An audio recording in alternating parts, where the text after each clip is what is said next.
Before you start setting up the Pico NVH diagnostic kit, you will need to install the Pico diagnostic software, which is different from the Pico 7 that we have to scope all the sensors in the system.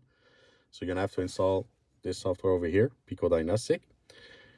It's better if you install like the J2534 toolbox from DrewTech, as it's gonna record like the engine RPM and the vehicle speed as you do your testing. Otherwise, you can still do it without it, but you're gonna have to enter a specific RPM range that you're gonna be using to do the tests, and all the tests are gonna be based on that engine RPM. So we also need not like the Pico scope, obviously, with the 4 channel. So the Pico one. We're gonna need the NVH diagnostic kit. That include the 3 channel interface, NVH interface.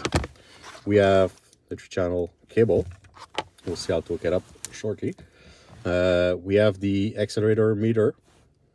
So this is the one that's taking not like the reading of the 3-axis vibration.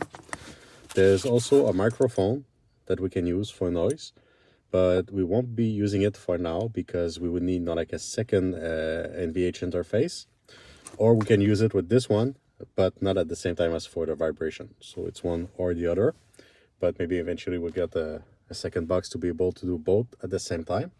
And we're also going to be using the pass-through 4 to have access to our G2534 to be able to see like the vehicle RPM and the vehicle speed. So let's hook it up. Almost everything hooked up. I have my OBD2 connector that is connected with the pass-through 4 box. I have my Pico scope that's connected with the NVH interface. For the 3 cables, on the Pico scope it's easy because they're color coded, but on the other side they're not. Okay, so you just have not like the different axes that are on there. But if you put not like the Pico scope facing up and the box, the interface facing up, they just go in line. So you see the blue goes with the X, red with the Y, and green with the Z. Okay, that's easy. I have my accelerometer that is hooked up on the other side, and if you can see like when it's hooked up, there's a light that starts blinking on it, so that it recognizes the accelerometer. You have to disconnect it after because there's actually a battery in there, and if you leave it connected, it's gonna stay on and it's gonna drain the battery, like over time. So we just hook it up when we use it. Then the accelerometer, it's a magnet, so there's a little steel plate on it that we're gonna remove.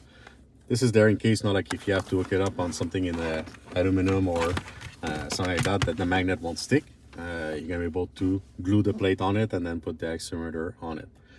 There's a little hole in the front. Okay, so we have to make sure that this is facing, not like the X is facing the front of the vehicle. They suggest to put it on the seat rail on the driver's side, but I will do it on the passenger side because it's going to be easier on my vehicle. So I make sure that the hole is facing towards the front. Just like that. Make sure it's straight. Okay. And then I'm gonna start the software. Okay, so now let's start the Pico Diagnostic software. So we have a menu here on the side, so we're gonna be selecting the NVH. And we have a few questions to answer because start new session. We're using the pass-through 4 connected to the OBD2. If we don't have it, then we can select static and enter, like a specific, like value for the RPM that the software is going to be using. But we have it, so we're going to connect to it. There it is, connected. It even picked up the VIN of the vehicle, so we'll go next. Then we have to put like the configuration. So in line, it's a 4-cylinder and the engine is in the front. Click on next, it's a front wheel drive. I have my final ratio. Okay, that's 5.10 to 1. Nice. I guess I'm gonna put it in both. 5.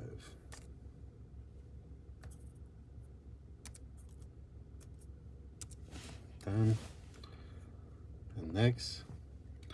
Then the tire size. Okay, mine is right now on it. It's 225, 55, 17. So 25, 55.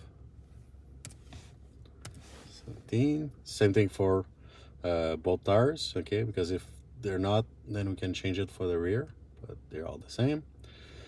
We're using the interface with 3-channel, the 3-axis. Okay. The type of sensor, it's the accelerometer. It's the same number on it that we see.